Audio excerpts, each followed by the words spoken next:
Hello, and welcome to today's Opt to Thrive Manage Your Mind Mindful Moment. Welcome to Opt to Thrive, your go-to podcast for women's wellness in midlife, designed to educate, support, and inspire you to live your very best life. And now your host, Dr. Karina Sims. So today, I'm going to do something a little bit different. Today, I'm going to do a bit of a book review.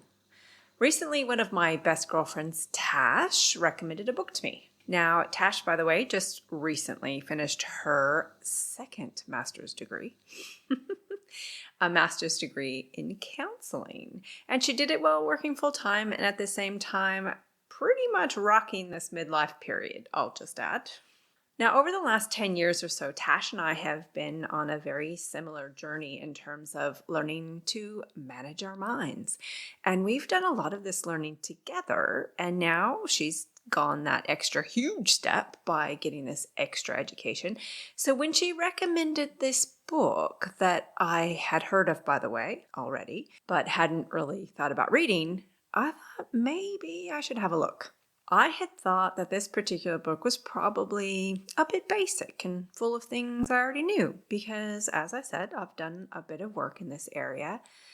But because Tash was recommending it, I decided I'd give it a go. So I won't keep you in suspense any longer. The book is The Let Them Theory by Mel Robbins, and I imagine that most everyone by now has heard of this book because I am seeing it literally everywhere. Maybe that's confirmation bias, I don't know, but I really do think I'm seeing it everywhere. So there I was, making dinner. I'm going to stop saying tea because some of my North American listeners keep thinking I'm actually making tea. But in Australia, tea is dinner, and I've been here so long, I forget these little differences sometimes. But there I was, making dinner, and thought that I would get the Audible book and have a listen. Again, very skeptical. And I'll admit, I actually skipped past the introduction, as I often do. Let's just get right to it. And then I can tell Tash I had to listen. Well, within minutes, I was standing there at the stove with tears in my eyes as she told the story of her son going to prom and about how he decided, within, I think it was a couple of weeks or something, that he would go. She talked about how different it was from her daughters who had planned for months, the dress, the makeup, hair, bag, shoes, the whole thing. And that took me right back to all the proms that my daughter went to in year 12. Yes, I said all the proms. Megan is a bit of a glamour girl who did musical theater and dance from the age of 2.5. She absolutely loved the whole production of prom. So she was willing to go to multiple with different people all throughout year 12. It was an expensive year. And the year I learned about dress hiring, which was a money saver. Now, anyway, there I was right back in sharing that excitement with her and then flashing to the differences between her and Lockie with Lockie's first prom. Lockie's first prom was with his girlfriend at the time, who lived in the capital city, 3 hours away from our home. But the dilemma for him was that he, at that time, was entered in what we call the Dinghy Derby, which is a pretty popular dinghy race here in the Riverland. And that was kicking off the morning after the prom here back at home. Now, if you ever get to the Riverland, the Dinghy Derby is worth seeing. It's this crazy little boat race with these tiny little tin boats that just fly through the creeks. So they make a race course out of the different creeks, lasts for hours, and they go around tiny hairpin corners. They navigate logs and trees and other boats. It's crazy.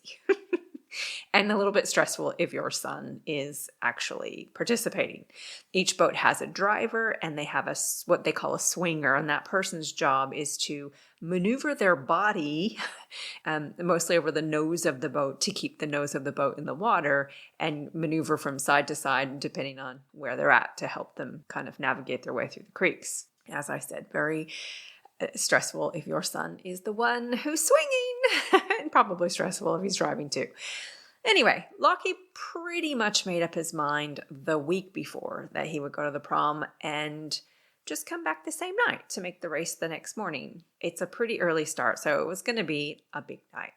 And we had a few things we needed to get organized, like a suit and shoes and tie and all the things that you have to organize and the corsage, with very little time to do it. So I could definitely very much relate to Mel in this area and the struggle and challenges that she came across when doing so.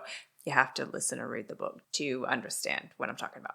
Anyway, there was Mel taking me right back to that time in a way that I could so relate to. And that was it. I was ready to listen to what she had to say. And I'm just going to say, when I get a lot out of a book, I'll often both listen to it and read it. For me, there is just nothing like having the actual book in my hot little hands. I love the feel of books, the smell of books. I love flipping the pages and going back to read and reread different sections. I just pretty much love books.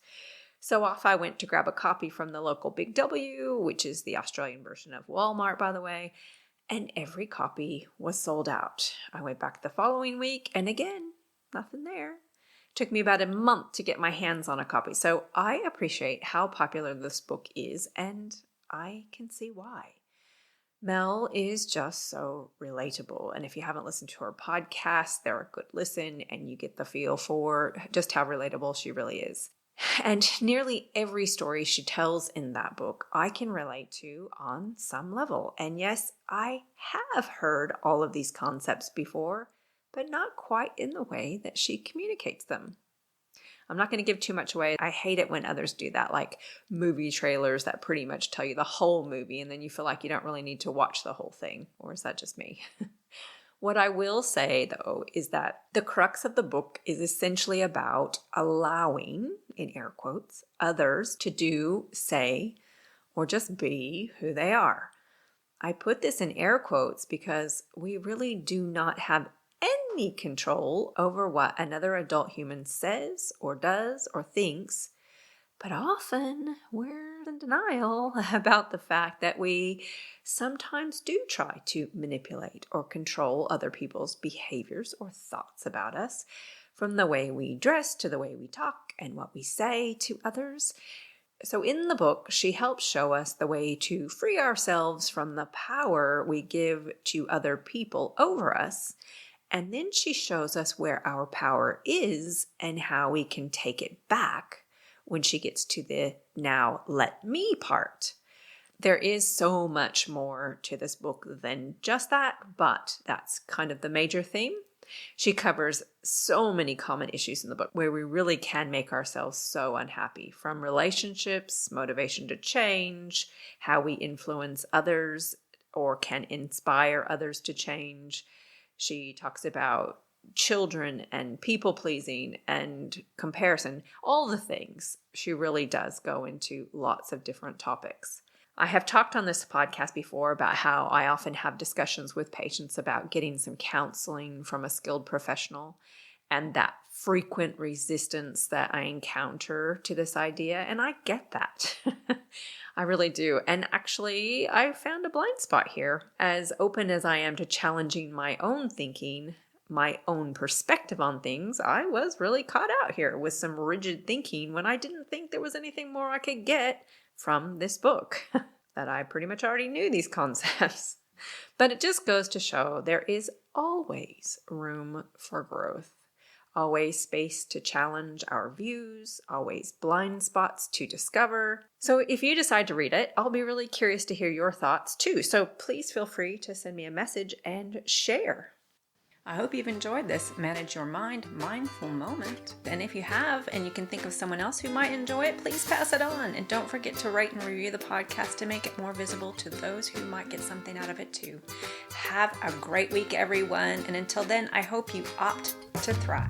The Opt to Thrive podcast is designed for information purposes only and is not engaged in the giving of medical advice. The information provided on the podcast should not be used for diagnosing or treating a health problem or disease. In no way should the information provided by Opt to Thrive be considered medical advice, and at all times the advice of a medical professional should supersede recommendations from Opt to Thrive. If you have or suspect you may have a health problem, you should consult your healthcare provider. The views expressed in this podcast are purely that of Dr. Sims and do not in any way reflect those of the institutions she contracts medical services to. Thank you for listening to Opt to Thrive. If you've enjoyed listening, please rate and share the podcast. You can visit our website at optothrive.com and leave a comment for any subjects you would like to hear more about.